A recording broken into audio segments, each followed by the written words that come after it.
International Women's Day is one of those days that holds a place of special significance in my life. You know, we have a number of days throughout the year that we honor, that we celebrate, that are important to us. And for me, International Women's Day is one of those days, particularly when I look at it in the context of international days that we observe. And it's very interesting to be here and have to give a very short input after the Mexican judge. Because part of that history, which perhaps one day we can go into, is actually Latin and South America. The connections, the way in which those struggles resonated with me from a very young age.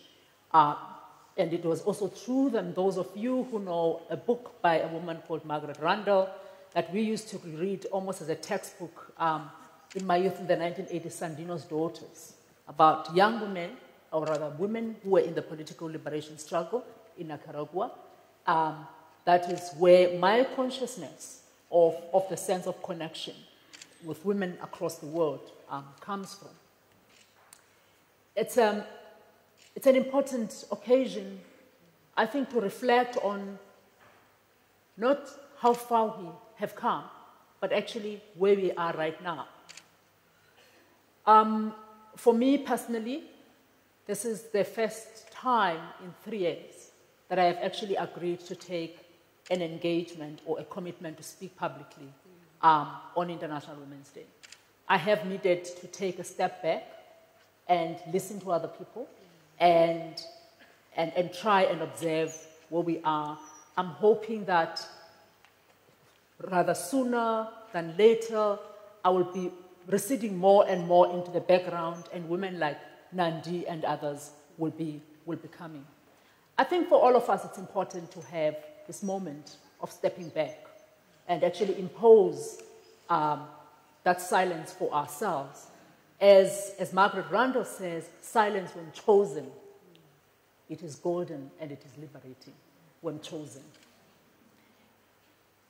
It's a difficult moment in which I have agreed to speak because the agenda of the nation and the agenda of the world is very, very complicated. I am trying to understand the linkage between women, land, property, customary systems, traditional systems, and women as property. Yeah.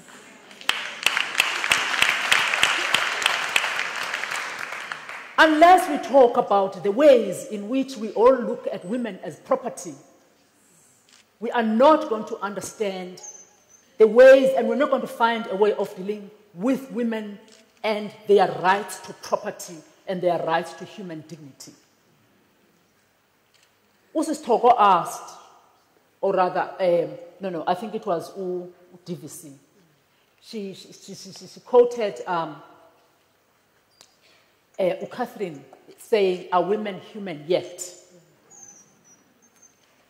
I want to say this without any sense of contradiction, that right now in South Africa, black women who live in rural areas, according to the laws that this government is creating, are not fully human yet.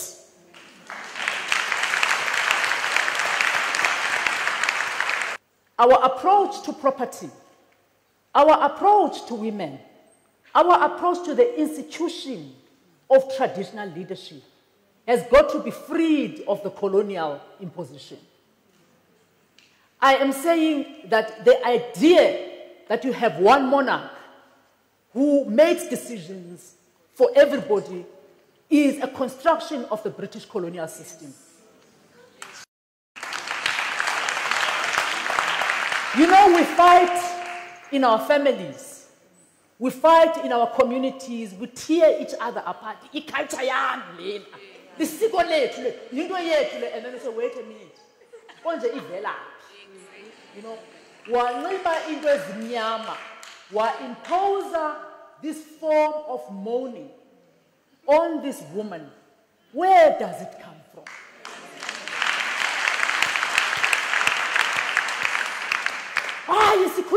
But no, ask yourself, where does it come from? Pella, it was Queen Victoria who, when her husband died, decided to withdraw and wanted no embellishment. It was her way of mourning. I don't have a problem with us saying we adopt it, because I believe in endogenous systems, the influence from the outside and the influence from the inside. But it is important that we understand the origins, that we understand what we are promoting. So here's the thing. We are sitting and we listen to the narratives that we tell ourselves, and we watch them reflected on national television by a traditional leader who sits in the National House of Traditional Leadership based on the South African Constitution. We listen to the president. Well, he says he didn't say it, but transcript says something else. But nevertheless, we listen to the president, and he's sitting there and he narrates his own story. But at no point does the president say, however, the Constitution does not allow us to say we are going to take teenage girls to Robben Island. And I need to be very clear on this. I am not saying we should not critique, we should not reflect on the fact that we have children who are bearing children. But I think it is important that first we go back a little and say, why are children having children?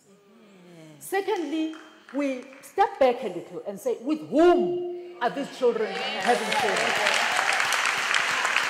Thirdly, we ask, where do these children know how to develop relationships with men? Where do they learn how to have appropriate relationships with men? Tell us it's supposed to be from their fathers. It's supposed to be from their brothers. But because in our society, the fathers and the brothers are missing in action, the first relationship that we have is to transfer all the emotional baggage into this. Until we address this structural, and I want to suggest that it is structural, the structural construction in society, and until we understand the way in which African patriarchal systems have been entrenched by the colonial patriarchal systems in our country, we are not going to be able to talk about women as human yet, fully. We are not going to be able to talk about women and land. And finally, it is important to say, as the judge was saying, that whenever a judgment is made, that they should check the gender implications of it. I remember when Uphumzile Ngcuka was going to Parliament, and we had a workshop. That was in 1994. And she said, what is it that is women-specific in the agenda that we are going to pursue in Parliament? And what is it that is gender general in terms of equality, in terms of human rights, in terms of humanity? We dodged the question, we tried here, we tried there. Because until we try and figure out the way at which the individual experience of a woman is reflected by the general experience and the structure of society, the structure of privileging men, the structure of privileging white people in this country, the structure that comes with the power of privilege in relation to land, in relation to rampant racism that we see in our society, where land is being marked through past systems that are different, but also not quite so different, in the name of security and safety of neighborhoods. Until we discuss all these issues and ask who is locked outside, who has to justify their presence, I think we're not going to be able to go anywhere. But here's my anxiety with where we are today, that all the stuff that we're talking about, including trying to engage with government, somehow it falls on dry soil. We say to government, this approach to the institution of traditional leadership reproduces the colonial logic and the apartheid logic. We say, when you come with the land restitution policies that are structured like this, you've got to understand what you are doing with 1913. Sol Plaatje writes eloquently about 1913 and says, it was when the land was taken at the stroke of a pen. Actually, historically, not. 1913 laid a framework which officially dispossessed us. 1936 and 1937, when the Bantustans were created, was in fact when apartheid started being given content and weight that actually said that we remain in the reserves. So we need to say, when we are saying that tribal traditional authorities are going to be under traditional councils, when we say communal land tenure policy that the president was talking about is going to be under traditional leaders that is ascribed to boundaries. When you look at those boundaries, if I had the maps here, you would see that they overlap exactly with the apartheid maps.